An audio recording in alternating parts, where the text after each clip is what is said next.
RT today.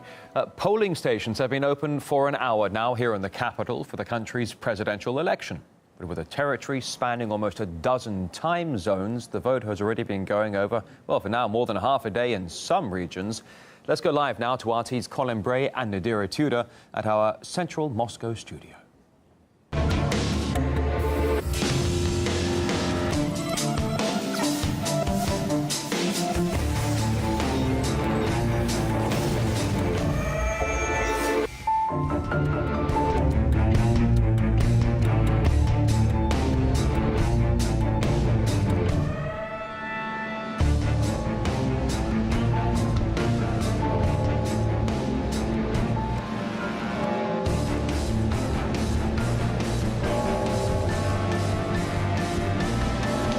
Hello and a very good morning to you from RT's home. For the next couple of days, we're bringing you our special coverage of the Russian presidential election live from Red Square. 109 million voters have got 12 hours to get the #1 job in that building right behind us.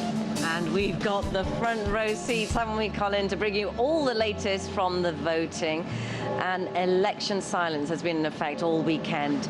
That means campaigning as well as news coverage of the candidates and their manifestos is now over.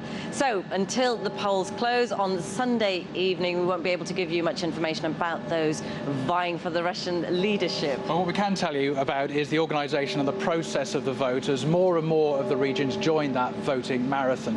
On top of that, a record number of foreign observers are present at this year's elections. About 1,500 have registered to take part in this year's, certainly the first round, as well as more than 140,000 observers from across Russia. So keenly watched. You, though, you don't have to be at the polls to see what's happening. Just log on. Indeed, and you can watch the voting process from the comfort of your own homes, unlike us, Colin, as the vast majority of polling stations are equipped with cameras streaming everything online. Right, let's take a look at some of them now, shall we? We've got some of the pictures from the capital's polling stations. As Rory mentioned, polling's been taking place for just over an hour now. People are being handed their ballots and heading to the booths to make their choice. There's some of the election officials that you can see where people will come in, they'll get their voting registration certified before heading to those booths and making their choice in the first round of Russia's presidential election 2018. Well, we've obviously done a lot of preparation here on RT International, and before the election we spoke with voters from all walks of life about what they hope for ahead of Election Day.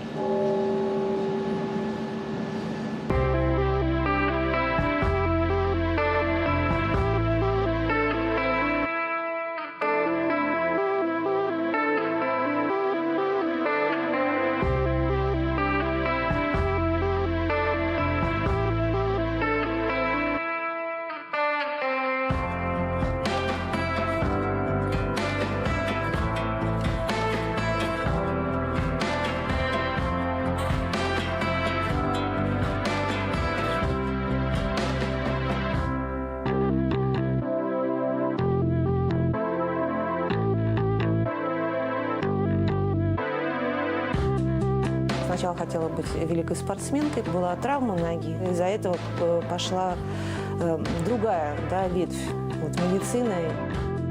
Конечно, в любой момент могут прийти, попросить сходить кому-нибудь посмотреть. Если ребенок заболел, так тут вообще вариантов отказа даже не рассматривается. То есть встал и пошел. Ну, пожилые люди, которым там действительно тяжело. Конечно, если вызывают по каким-нибудь пьяным дракам, это не очень приятно, но все равно идешь, потому что ну, в любом случае помощь надо оказать. Правительство должно быть такое, чтобы по телевизору не было рекламных роликов о помощи больным детям. С 1981 года я работаю здесь, в этой больнице. Сколько вы можете смотреть на такую картинку? Секунды 2, а ты находишься с этим постоянно. Но это действительно тяжело. Этот ребенок, он получил 40% ожогов. Я просыпалась, потому что я его изнутри чувствовала, вот когда у него был самый тяжелый период. Как только он прошел, я спокойно сплю, он выздоравливает. Он уйдет, он, наверное, меня забудет. Но это внутреннее состояние, что ты все, что мог, сделал, это дано немногим. Это, в общем-то, определенное счастье.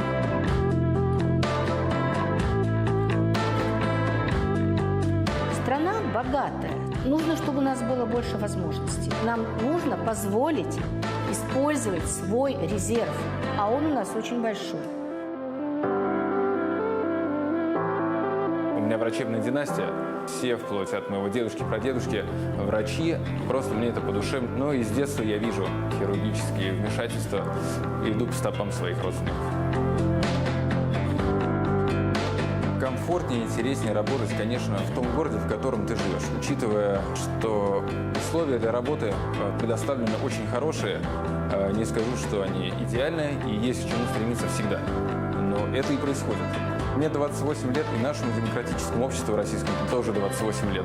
Всегда есть выбор, и если мы будем показывать свою активную позицию, то кто, если не мы? Okay, now in terms of voting, just to let you know, the reason you can hear all the bells behind us, it is Sunday morning, of course. We've got bells in various churches dotted all around us, so I hope you can hear me over them. You don't need me to tell you that trying to cover an election in a place as big as Russia is no mean feat. It's 11 time zones, it's 109 million voters. So voting actually began as early as February for those who are living in some of the hard-to-reach areas, particularly in places like Siberia and in the far north of Russia. A lot of settlements and villages are inaccessible to cars, so your standard postal voting is not going to be of any good to you there. So ballots there had to be delivered, snowmobile, helicopter, you name it. How innovative and fantastic. Well, military personnel stationed abroad also voted early, for instance, at Russia's Khmeimim air base in Syria.